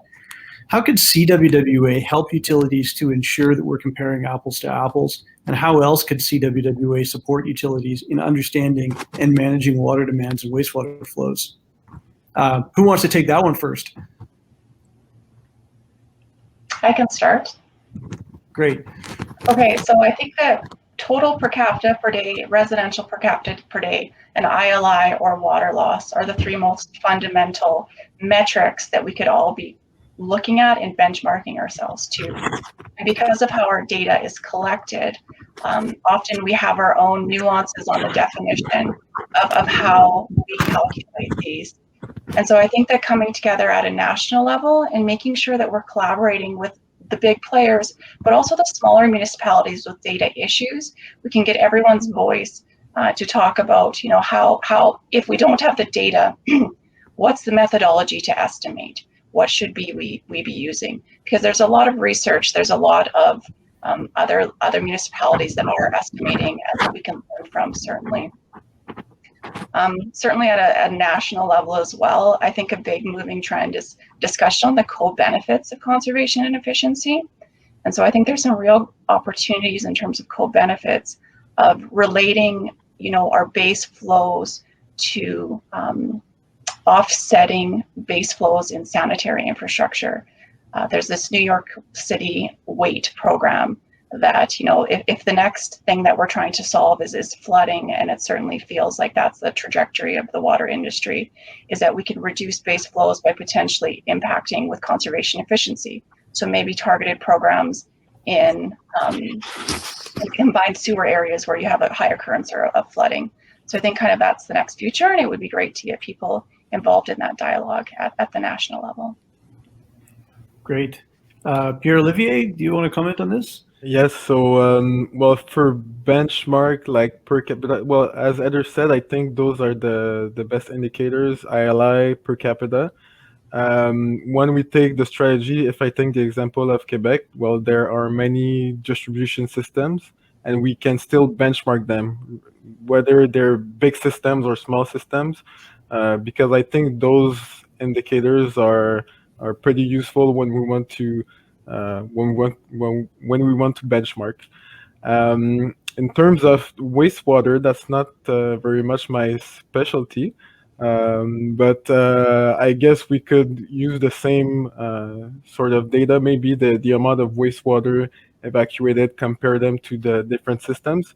And for CWWA, in order to help the members, I guess there are some guides to how to calculate all those things. So I think it's the best way to share how the indicators are calculated, to have the same documents that we complete. I think it's the best way to have it even.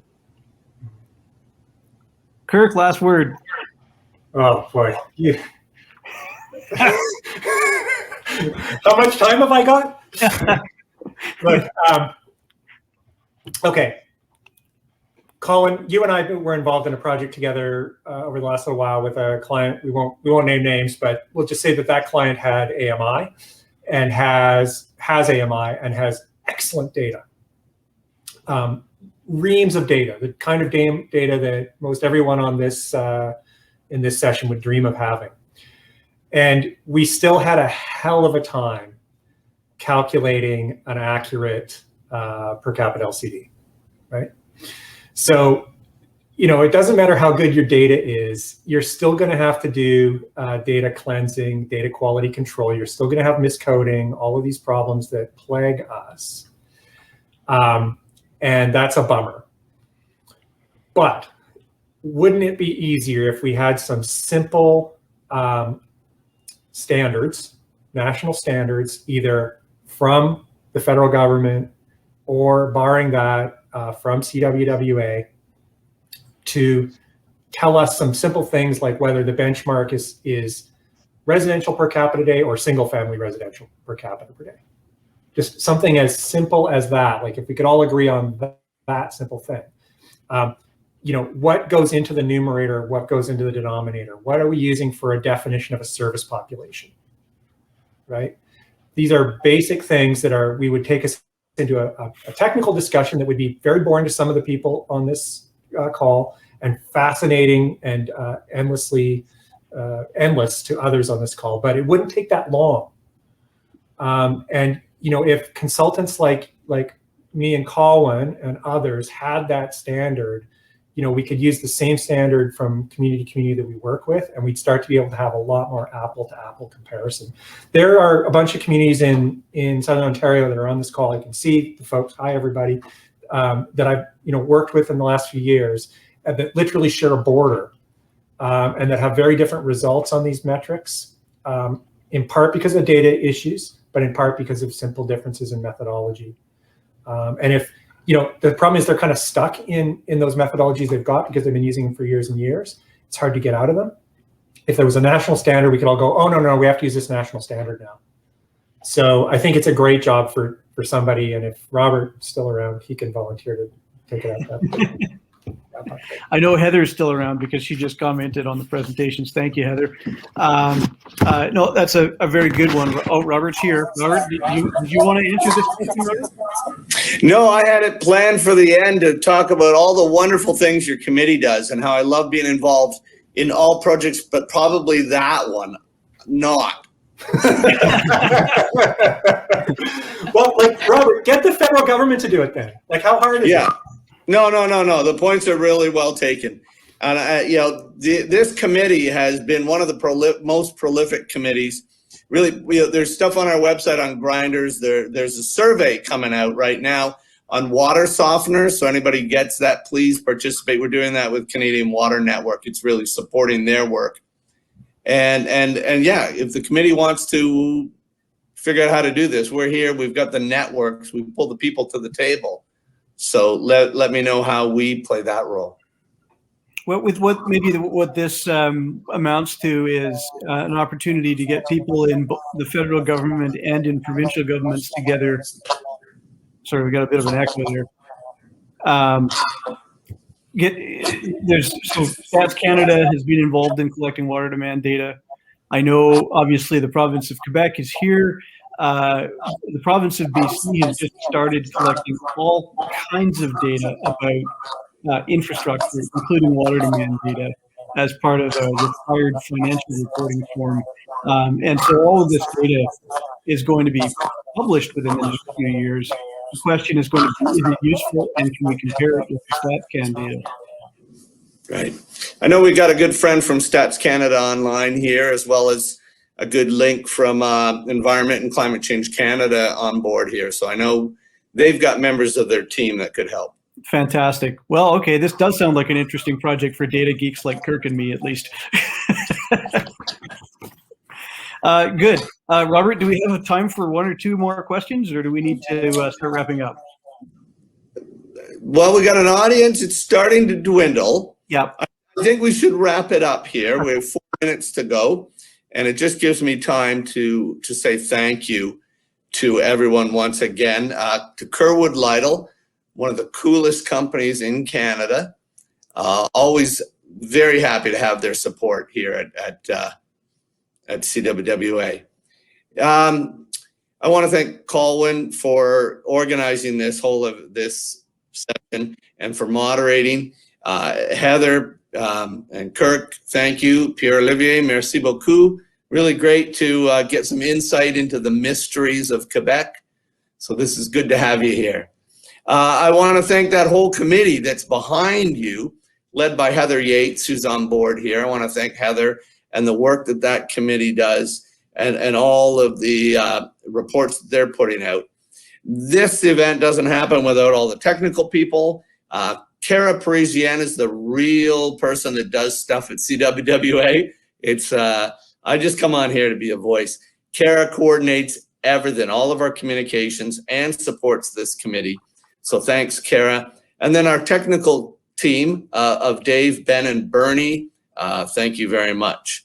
Okay, so I stayed sober, so this thing, just in case I had to jump in. Here's my little bottle, Highland Park, my emergency bottle. So I'll end, and I've had a bunch of people note that it's important that water in your scotch, no water, no scotch, and you need to put some water in your scotch. So here it is. Let other poets raise a fracas about vines and wines and drunken Bacchus, and crabbit names and stories rack us and grate our lug.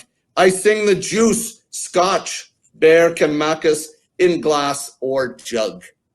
And with that, I'll bid you all adieu.